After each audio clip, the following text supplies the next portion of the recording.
Hello everyone. As promised, I come to you with a breakdown of what I have identified as some of the crucial elements to making a really good cookie. So, let's get on to business. Part 1. Spice cookies. Let's say you want to make a molasses spice cookie. It's been a long day, you're tired, you figure, I'll just scoop a little teaspoon from my pre-ground spice jar. What's the harm in that, you might ask? Everything. Everything is wrong with that.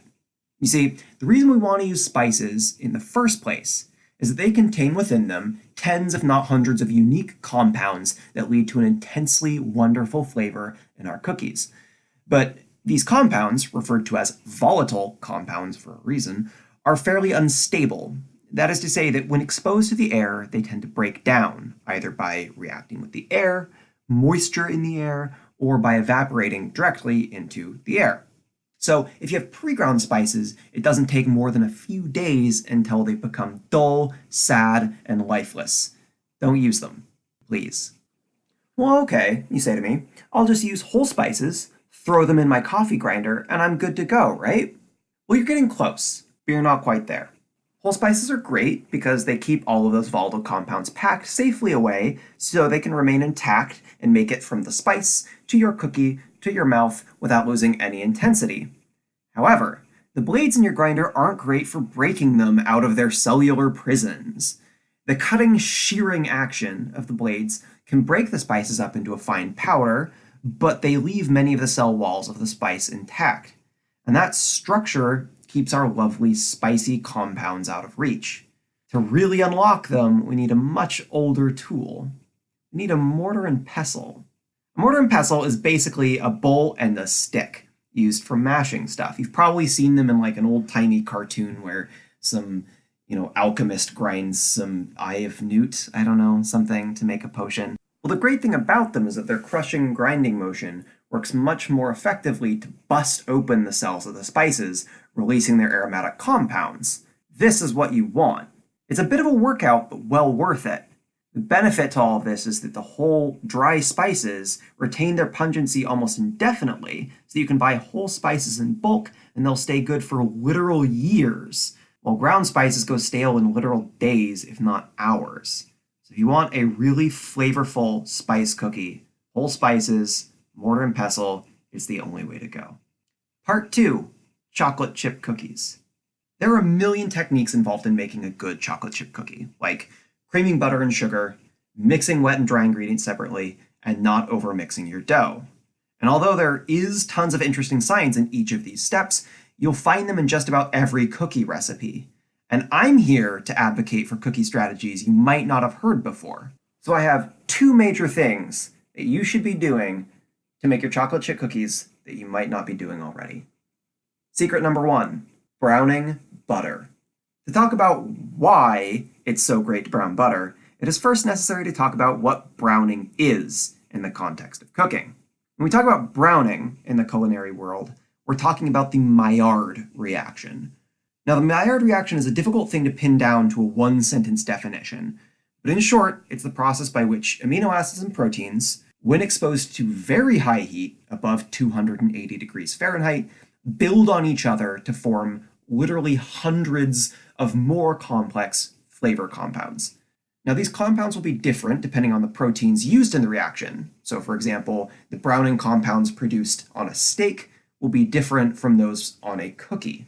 But they have one major thing in common, and that is that these compounds tend to be rich, complex, and delicious. Enter butter. Butter's made of 3 major components: butterfat, water, and milk solids. The butterfat is like other fats you might be cooking with: vegetable oil, olive oil, coconut oil. The water is water, we'll come back to that later, and the milk solids are small clumps of amino acids that exist elsewhere in milk. These are what we really care about. We want to brown these bits to make them more flavorful. But remember, to activate the Maillard reaction, we have to expose them to high heat, and water is our enemy here. You see, when you add heat to a system, that heat has to go somewhere. Conservation of energy and all that. And as you begin to heat up the butter, that energy goes into heating up the butterfat, milk solids, and water. The temperature of all of those things together is going to raise. But once the mixture hits 212 degrees, the water begins to boil. And this bottlenecks the temperature of the system. All of the energy is now going into heating up the water as it evaporates. So the steam escaping functionally traps the butter at water's boiling point of 212 degrees. And remember, the Maillard reaction, the whole reason we're doing this, can't take place until 280 degrees. So we have to wait patiently as all the water boils off until we can do anything. Eventually, though, all the water evaporates and the butter gets very calm. This is when you need to pay the closest attention because the temperature is rising very quickly. And once the milk solids brown, they're only a few seconds away from turning black and bitter. So you wait until they brown. You do not take your eyes off these floating little milk solids. And the moment they turn brown, you immediately get them out of the pan, not just off the heat, but out of the pan so that they do not burn. It is a delicate process, but well worth it. For what you end up with are these flavorful caramely bits that add a rich butterscotch-like flavor to the cookies. Secret 2, letting your dough rest. So you've browned your butter, you've mixed your ingredients, and you're ready to bake some cookies, right? Wrong. You gotta take it easy. Give them some time. About 24 hours to be exact. This is for 2 reasons. Reason 1, hydration. You can think of flour as being made up of tiny, itty-bitty sponges. Each sponge wants to soak up water, but takes time to do so. If you mix up your cookie dough and throw it right in the oven, you get cookies that are fine, but likely a bit uneven. There might be clumps here, some other bits there, not great.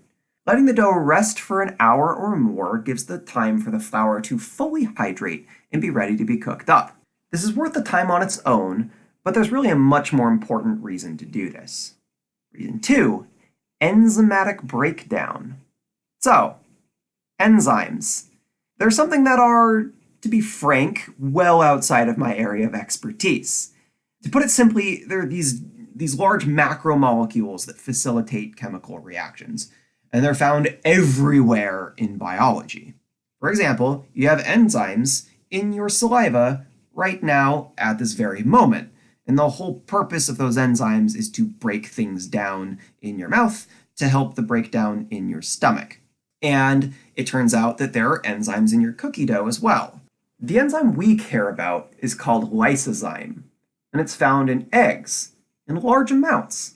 As it happens, lysozyme is a glycoside hydrolase, which a chemistry friend of mine explained to me means that it can break down large carbohydrates, like flour, into smaller, more basic sugars.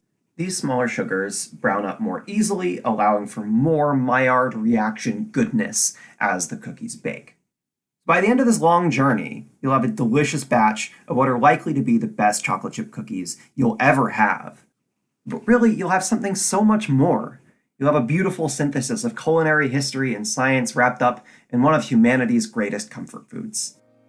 So do yourself a favor, engage in some awesome culinary science, and make yourself a batch of cookies.